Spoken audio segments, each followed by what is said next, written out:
में कीपैड वाला अर्ध डिजिटल फोन हुआ करता था। उसके एसडी कार्ड में होते थे कई सारे गाने और गजोदर भैया की कॉमेडी। गजोदर भैया ने जब शोले देखी, हमने भी उनके साथ देखी। धन्नो के सिनेमाई पर्दा चीर कर बाहर आने का डर हमें भी बराबर बना रहा। हमने उनकी बेवड़ों की पिक्चर देवदास भी देखी। उन्होंने ट्रेन का सफर किया, हमने भी किया। गजोदर भैया जहां जहां गए हम उनके कंधे पर चढ़े रहे। हालांकि कई बार हंसते हंसते वहां से गिर भी पड़े, पर उनके साथ साथ चले। वो हंसाते और हम पेट पकड़ पकड़ कर हंसते, वो भी हमारे साथ हंसते। इवन उनका पूरा शरीर हंसता है। जिनकी कॉमेडी ने उन्हें अमर कर दिया। आज स्पॉटलाइट में बात उन्हीं राजू श्रीवास्तव की। हाय, मेरा नाम है मेघना और आइए शुरू करते हैं आज का स्पॉटलाइट का स्पेशल एपिसोड। 25 दिसंबर 1963 कानपुर में बलई काका के यहाँ जन्म। नाम रखा गया सत्य प्रकाश उर्फ राजू। बलई काका पेशे से कोर्ट में पेशकार थे और अवध रीजन के मशहूर हास्य कवि माने जाते हैं। राजू बड़े हुए, पिता की कविता का उन पर भी असर हुआ।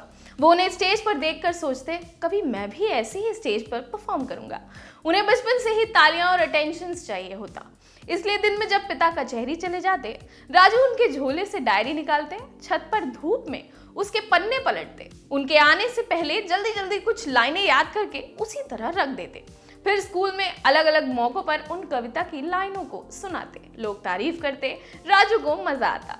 उनको सबकी नकल करने का भी खूब शौक था। घर में टीवी नहीं था, इसलिए रेडियो सुनते थे।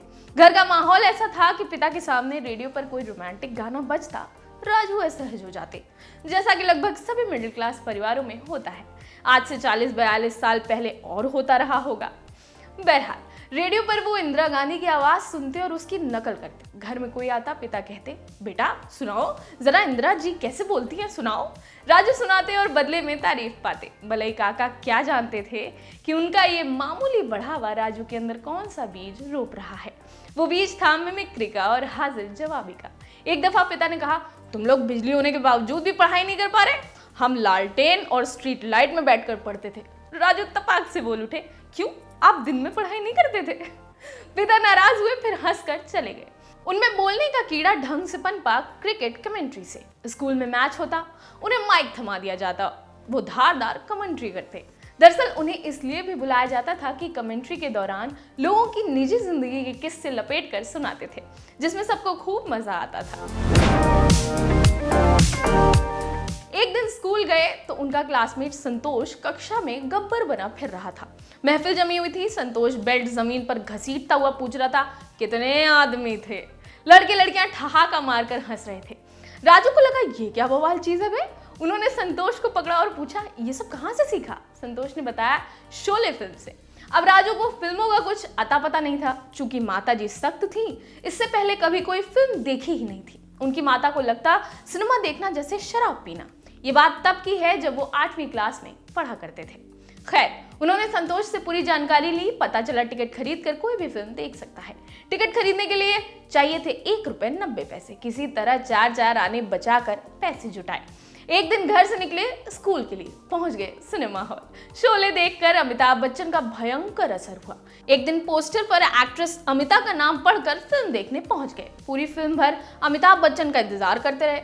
अमिताभ की मिमिक्री करने लगे। धीरे धीरे बात आस पड़ोस में फैल गई। जानने वाले लोग उनको अपने यहाँ पार्टीज में अमिताभ की मिमिक्री करने के लिए बुलाने लगे। आगे चलकर एक दौर ये भी आया जब राजू को जूनियर अमिताभ कहा जाने लगा, पर राजू की माँ को ये सब पसंद नहीं था। माताजी कहती, अमिताभ बच्चन रोटी नाई देते हैं, सिनेमा हॉल जाए से दाल चावल रोटी नाई मिलत है। हालांकि बाद में जब राजू जूनियर अमिताभ के रूप में फेमस हो गए तो माँ से मजाक किया। एक जगह उन्होंने बताया, बाद में हम लोग मजाक करते थे, अब अमिताभ बच्चन ही रोटी देता है। उन्हीं की नकल कर करके हमारी पेमेंट बढ़ी या उनकी डबिंग करके बहुत पैसे मिले। एक तरह से अमिताभ से पहचान बनी। अम्मा को पता नहीं था, वो चिढ़ती थी। लोगों को लगता है मुंबई पहुंचने से पहले राजू ने कानपुर में बहुत शोज किए होंगे, पर ठीक से देखें तो उन्होंने सिर्फ एक शो ही किया था। वो सबके यहाँ ऐसे ही बुलावे पर चले जाते, अमिताभ बच्चन की मिमिक्री करते, तालियां और तारीफ लेकर लौट आते। एक दिन उन्हें एक शो करने बुलाया गया। राजू ने अमिताभ की मिमिक्री की, पर इस बार सिर्फ तालियां नहीं मिली। ऑर्गेनाइजर ने उनकी जेब में 50 का नोट रख दिया। राजू नोट लेकर घर चले आए। दूसरे दिन वो 50 रुपए ऑर्गेनाइजर को वापस लौटाने पहुंच गए। राजू को लगा था कि ये रुपए उन्हें बस रखने के लिए दिए गए थे। फिर उन्हें पता चला कि ये उनका मेहनताना है। ये पहली बार था जब राजू ने जाना कॉमेडी और मिमिक्री से पैसे भी कमाए जा सकते हैं। बहरहाल ये तो सब बहुत बाद की बातें हैं। एक दिन राजू की माँ को कहीं से पता चल गया कि ये स्कूल से बंक करके सिनेमा देखने जाता है। वो उन्हें सिनेमा हॉल ढूंढने पहुंच गई। उस दिन उन्हें बहुत डांट पड़ी, पर राजू ठहरे गजोधर भैया। उन्होंने एक युक्ति निकाली। माँ धार्मिक थी, इसलिए रामलीला जाने देती थी। वो रामलीला का पूछ कर जाते, वहां से मूवी देखने निकल जाते। एक दिन इसमें भी पकड़े गए। मूवी से लौट कर आए। अम्मा ने पूछा, आज रामलीला में क्या हुआ? बोले, हुआ क्या, धनुष भंग हुआ। माँ शुरू हो गई। एक बार लताड़ना शुरू किया तो रुकी ही नहीं। दरअसल राजू का भांडा फूट गया था। उस दिन बारिश हो गई थी, इसलिए रामलीला कैंसिल हो गई थी, हुई ही नहीं थी। माँ को धीरे धीरे उनके दोस्तों से पता चला कि राजू जिनकी नकल करते हैं, उन्हें छिप छिप कर सिनेमा हॉल देखने जाते हैं, वो सब मुंबई में रहते हैं। उनको अंदेशा था कि लड़का एक दिन मुंबई न चला जाए। अंदेशा सही साबित हुआ। एक दिन राजू मुंबई के लिए घर से बिना बताए निकल लिए। उनके किसी दोस्त ने माँ को बता दिया कि अभी अभी राजू निकले हैं, उनको स्टेशन की तरफ जाते देखा है। माताजी घर से उनके कुछ दोस्तों के साथ निकली। कानपुर सेंट्रल के प्लेटफॉर्म नंबर 2 पर ट्रेन लगी थी। हर डिब्बे में राजू की खोज की जाने लगी। बड़ी मशक्कत के बाद S3 में वो मिले। उन्हें घर लाया गया। फिर वही डांटने का कार्यक्रम हुआ और मामला शांत हो गया। एक बार असफल हो चुके राजू ने मुंबई के लिए प्रयास जारी रखा। इसी ललक में वो 1981-82 के आसपास मुंबई आ गए। आ तो गए थे, काम नहीं था।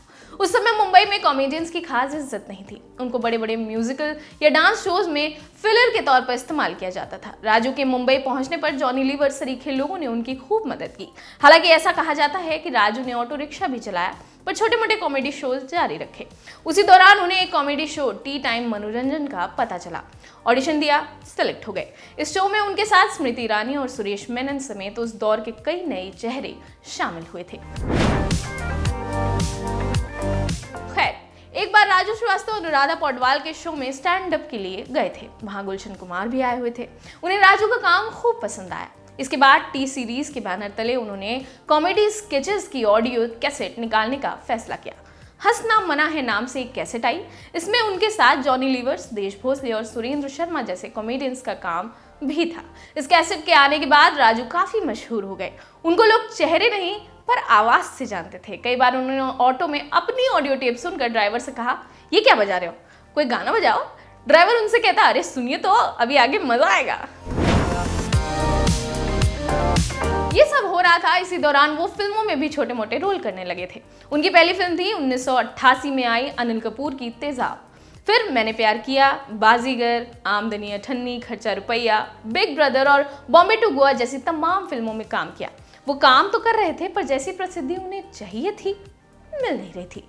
हम आज जिन राजू श्रीवास्तव को जानते हैं, वो पहचान उन्हें फिल्मों से नहीं, टीवी से मिली। पहले तो उन्होंने शक्तिमान में धुरंधर सिंह का रोल किया। इससे उन्हें लोग थोड़ा थोड़ा जानने लगे। भारत के घर घर में उन्हें पहचान दिलाई 2005 में आए show the great Indian laughter challenge ने। ये एक स्टैंड अप कॉमेडी शो था। राजू इसके सेकंड रनर अप रहे। पहले वो इस शो में जाना नहीं चाहते थे। क्यों नहीं जाना चाहते थे, अभी बताते हैं। उससे पहले एक छोटा सा किस्सा सुन लीजिए। जब राजू मुंबई पहुंचे तो उन्होंने एक ऑर्केस्ट्रा ग्रुप ज्वाइन किया। उस दौर में मुंबई में कॉमेडी ग्रुप्स को ऑर्केस्ट्रा ग्रुप्स कहा जाता था। वो जिस ग्रुप में शामिल हुए, इस ग्रुप को मशहूर अदाकारा और प्रेजेंटर तबस्सुम लीड किया करती थी। इसमें उनके साथ जॉनी लीवर और सुदेश भोसले जैसे कॉमेडियंस थे। उनके ग्रुप की पूरी बस निकलती थी और वो लोग 1 से 1.5 महीने तक घूम घूम कर शोज किया करते थे। ऐसे ही एक टूर पर वो लोग निकले। इसी दौरान मिथुन चक्रवर्ती की डिस्को डांसर रिलीज हुई। वो फेमस हो गए। अब होता ये कि राजू स्टेज पर जाकर अलग अलग एक्टर्स की मिमिक्री करते, जैसे अमिताभ बच्चन, शत्रुघ्न सिन्हा और धर्मेंद्र। पर भीड़ से आवाज आती, मिथुन मिथुन का करो कुछ। कई बार ऐसा हुआ, ग्रुप में से किसी ने मिथुन को इससे पहले न देखा था और ना ही आवाज सुनी थी। वो कैसे मिमिक्री कर देते। फिर जिस बस से वो गए थे, उसके ड्राइवर ने मिथुन की फिल्म देखी थी। उससे राजू ने सीखा और सीखकर मिथुन की नकल की। उन्हें लगा कि मिथुन की आवाज तक सुनी नहीं है, लोग पसंद ही नहीं करेंगे। पर बिना कोई फिल्म देखे राजू ने जो किया वो हिट हो गया। वंस मोर की आवाजें आने लगी। ये है राजू का जलवा। बहरहाल हम ऊपर एक किस्सा छोड़कर आए थे। और वो राजू की जिंदगी का अहम पड़ाव और अहम किस्सा है। दरअसल जब राजू को the great Indian laughter challenge के लिए कॉल आई तो उनको लगा एक जज के तौर पर उन्हें बुलाया जा रहा है, क्योंकि उस समय तक वो कॉमेडियन के तौर पर काफी मशहूर हो चुके थे। जब राजू पहुंचे तो उन्हें पता चला ऑडिशन देना है और एक पार्टिसिपेंट के तौर पर उन्हें बुलाया गया है। वो वहां से लौट आए। फिर उसके डायरेक्टर पंकज सारस्वत ने उन्हें फोन किया कि एक एपिसोड कर लो, सही लगे तो आगे कंटिन्यू कर लेना। राजू फिर पहुंचे। अब वहां जितने पार्टिसिपेंट थे सब राजू को पहले से ही जानते थे। उसमें सुनील पॉल, एहसान कुरैशी, भगवंत मान और दूसरे लोग थे। वो राजू के पास आए, बोले आप तो जज बनकर आए होंगे, किसी ने कैमरा निकाला कि यहाँ जीते या हारे राजू के साथ फोटो खिंचा ले तो मुंबई आना सफल हो जाएगा।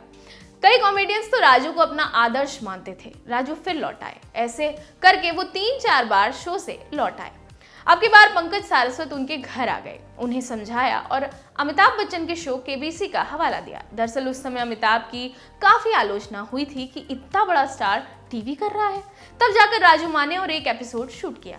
उसका जब प्रोमो आया तो कई बड़े ऑर्गेनाइजर्स ने उनको फोन करके कहा एक शो का प्रोमो आया है, उसमें तुम्हारे जैसा एक लड़का है, तुम तो नहीं हो। राजू कुछ बोल पाते उससे पहले ही उनसे कहा गया कि उसमें सब नए लड़के हैं, वहां तुम नहीं जाना। फिर राजू का मन ठिठक गया, मगर जब पहला एपिसोड हिट हो गया तो उन्होंने शो करने की ठान ली। उस शो के बाद राजू ऐसा मशहूर हुए कि क्या कहने। उनके गजोधर के किरदार ने तो आग लगा दी। दरअसल ये किरदार उन्होंने उठाया था अपने ननिहाल से। वहां एक गजोधर नाम के बाल काटने वाले थे। वो बाल काटते हुए मस्त एक से एक किस्से सुनाते। जब राजू को मुंबई में ऐसे किसी किरदार की जरूरत पड़ी तो उन्होंने उसी को चुना। राजू ने तो चुना सो चुना, उस किरदार ने राजू को ऐसा चुना कि वो गजोधर भैया ही हो गए। तो ये थी हम सबके प्यारे गजोधर भैया की कहानी। आपको कैसी लगी हमें कमेंट सेक्शन में जरूर बताइएगा। आपके लिए पूरा किस्सा लिखा था हमारे साथी अनुभव ने। मैं हूं मेघना, कैमरे के पीछे हमारे साथी जतिन। देखते रहिए लल्लन टॉप सिनेमा। शुक्रिया। लल्लन टॉप का सबसे ठस, ठेठ और ठसकदार बेबी आ गया है लल्लन टॉप का पॉडकास्ट, जिसका नाम है बाजा, और ये बजेगा सिर्फ लल्लन टॉप ऐप पर।